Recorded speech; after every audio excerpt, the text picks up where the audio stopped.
Ready? Burn! Hi, I'm Mike Lalor from Stillman Valley High School up in Stillman Valley, Illinois. And what I wanted to go over today is just how we run our triple option offense here at Stillman. And we've done it a few different ways over the years, and we've kind of settled in on more of a flex bone option look here the last few years. So what I want to do is take you through a few things here. Basic alignment, basically what we're trying to do with each position during the play, and then draw it up against a few fronts. So like we said, we've gone to more of the flex bone look where we have the two wideouts, two halfbacks off the wings and so on. And then the offensive line up front, obviously by itself without any tight ends. And what we're looking at here, or what we try to do ultimately as far as splits are concerned, we're looking for about a 3-foot split between the center and the guard. We'd like to have a 3 to 4 foot split between our guard tackle. And then I think another important split is between your tackle and then your wing back. We try to get that at about 3 feet roughly as well, just so we can have some clearance around the the defensive end in that area of the field. Now, reality is that oftentimes our center guard split is about 2 feet. Our guard tackle split is often about 3 feet, and we do seem to have trouble with that wing creeping in as well. So that's what we try to do, and then we don't always exactly get there. Our split in, split then, it does vary based on basically where the ball is placed on the field, but we try to be somewhere probably in that 8-yard plus range. And when we use some landmarks, we'll often set basically on the hash, or say within about 2 yards outside of the hash. Try not to overly split too big on certain plays, and certainly try not to tuck the split down too much on say a crackback play or something along those lines, because obviously people are pretty good with film. They see you cheating that split too much one way or the other, they're going to jump on that. So as far as the triple goes, just a couple of the key teaching points here and so on. First, kind of walk you through it on air, and then we'll add in a couple fronts here. What we're looking to do here, the key of course is with the fullback. Our aim point, if you see some tape on us, our fullback is up a little bit tighter than a lot of people.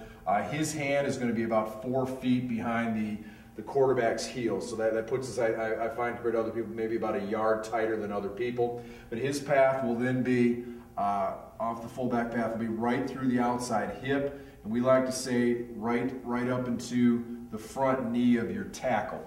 So kind of a straight path. They're using both of those landmarks. The other difference I would say with us as well is our offensive linemen, we crowd the ball, we're not off the ball. So we do crowd and squeeze the ball as tight as what we can. We just found that it cuts down on penetration a little bit. I know that's something that can be debated, but that's how we do it. On the play side here though, as the fullback's path is created, we are basically looking most of the time for some sort of seal down or double here. The tackle will be coming down, sealing, whether it be a 3 technique or heading on into the inside backer area. But we're looking to get these guys moving here as quickly as possible. And if we do have any sort of 3 technique, we're generally doubling that thing on up to the play side linebacker. With our center and our backside guard and so on, center is looking to either handle the nose or basically zone to the play side gap, trying to create or cut down any penetration. Backside people are zone stepping to the play side gap to again try to cut down on any types of penetration. Our quarterback steps, and we're a little bit different with how we do these things here as well. He'll step to roughly 4 to 5. Every quarterback's just a little bit different. And then he'll swing that backside foot up so that they're both basically equal with a good solid wide base. And we will actually pause for about, I would say, a quarter to a half of a count and get the good ride and read. We're trying to bring that ball back to our backside leg, and then as the play develops, we ride it all the way up to that front side leg, and thus causes that pause, if you will, where we're not actually moving. I know it can be debated and so on, but we find that by getting that good wide base, we have a better chance that he can disengage with more power, that he can get off that quarterback when that quarterback's getting some contact from the defensive end, and we just feel that we're able to gain a little something by doing that. Our onside halfback then will outside release wherever that read key is. We're generally reading the first man on an outside shade to outside of that tackle, and we will read sometimes head up as well, but that's kind of our general rules. He will outside release, and he's looking to seal what where would be that inside backer, and depending on the front, it's going to be a little different position. He might be more over that tackle than the guard. Just simply that'll be determined by the front that the other team is running. And ideally, what we try to do then as well is we go from inside backer on up to what would be your free safety or safety area. So if that inside backer, for whatever reason, was on a stunt, say to the inside, crowds the line very quickly, we don't want to waste a man there, so we'll just simply release him on up to the free safety. So starting again here, we have our fullback on his path, we have our quarterback with his mesh, and our backside individual will begin in motion, and we want him approximately just off the heels of that fullback when the ball is in motion into the mesh part. At this point, we want no more than about 3 steps and then sprint from there. We find that if you bring this motion too far, people up front on the defensive side are able to angle, maybe have a check blitz type of situation. So ideally, we would only like 3 steps there if possible, and then go in motion on a nice flat line from there. And I've been asked a lot how we teach that. I'll just say that every kid's different. We just have to find a way where you're going to have to know, based on a very standard cadence, where do you need to be so that you can be in that proper pitch relationship. So off of the mesh here, at the quarterback mesh upfield, he will read the first man outside here. Long story short, as long as he comes down on the fullback, we're pulling it. Otherwise, we ideally want to give it to the fullback. So if he does come down, we pull, and then we are around the edge looking to attack whoever the pitch might be. And based on a given week, that pitch person can be a different person. It can be anywhere from, say, the outside backer back to maybe a strong safety that's rolling in, even potentially a cover 2 corner we've had on occasion come flying in. That can end up being the pitch individual as well. So every week's a little bit different, but what we're looking to do again is read outside, your outside person outside of the offensive tackle. For the fullback read, we're coming around very hard and aggressive, looking to pick up the pitch read, and then we go from there. And at this point, what I like to do is draw it up against a couple standard fronts, so you can take a look at how we're blocking against just a couple things that people would typically see. All right, what I want to do now is take a look at this play against the 4-3 front, and front that I'm assuming most of us see a fair amount here in whatever state you're coaching in. And what we're looking to do here is to run it. First of all, we will run it over here to the 3 technique side. We'll also bring it back to the 1 technique side as well. And what we're first looking to do at the 3 technique, we're running it there, is we're looking to get a good, hard, solid double team on that 3. And our thinking on this has changed a little bit over the years. We used to be a double and chip team. Now we're just pretty much a double team and try to get that individual moving up the field, obviously. And if nothing else, make sure there's absolutely no penetration.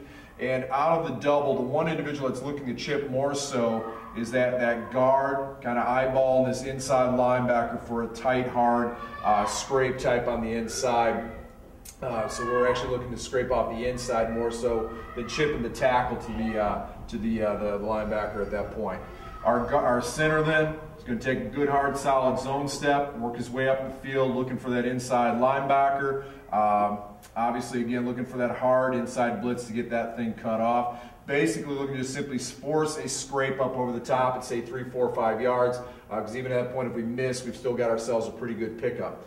Backside guard becomes a key. We need to cut down that 1 technique, and we have to work together here a little bit on this. If we have a real overshade on that nose, we may need a little bit of help here with the center, which the center needs to then communicate to that guard that he might have to be the one that's helping on that middle backer. So the interior 3 need to work together basically to control these 2 individuals and make sure the play runs correctly.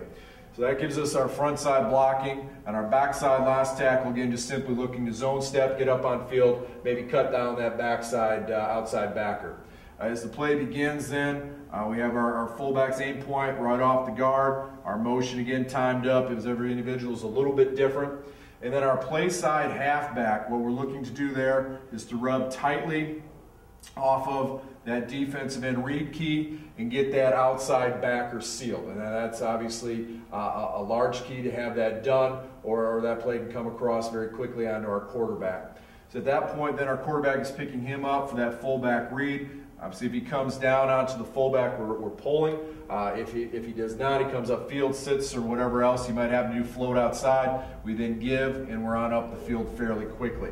One little problem that we've experienced over the years is a situation if this outside backer steps up into the face of the defense or our offensive tackle prior to the snap, we can anticipate a blitz, something along those lines. It's going to become very, very hard for this halfback to make that block. So we basically make a blitz call on that thing, and it does become an automatic keep at that point, because otherwise we're going to be having somebody hit the mesh point. And what we do then is just solid block that with our tackle. We block the guard onto the 3 technique.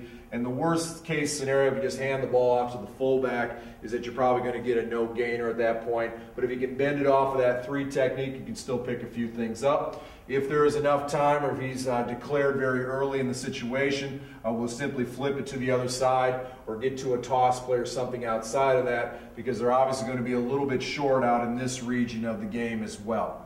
So at that point, then again, if he doesn't do that, he's sitting in here. We have our mesh with the fullback. And if it's a keep, we accelerate off. And as we come around the outside now, we are looking now for the pitch responsibility. And what we find typically with the flex bone look is we will typically find it's this safety that is coming on down. And the corner then is playing more of a press look on the wide out, and he's dropping off. So at this point, if we're getting that press look, we just simply run off with our split end, run them off, and then stalk from there. We look to pitch off of the safety, and that gets the ball to the outside. Now, if by chance we're seeing out here a true cover 2 team where they're on that outside shoulder and they're funneling, at the play he's staying on the line of scrimmage and that safety's rotating over the top for that deep help, what we will then do is we will simply crack that position, and now we're getting the play a touch wider as we'll pitch off of the corner. But we try to get our receivers pretty good at being able to recognize coverage. Can they tell if it's a funnel? Can they tell if the guy's playing off? And then we tweak it from there. But it's an effective thing to do as far as a defense. If you can play a little bit of both things and make it look the same, you can give some problems. The only problem and the benefit of running it this way is with the wide out stretched out at a decent amount, you're making it very, very difficult on that corner to come in on quarterback or pitch there. So if it's run effectively against this, usually I have some pretty good success. But again, if they're able to get that secondary rolling in the correct way, sometimes we can have some problems on our side as well. Ready?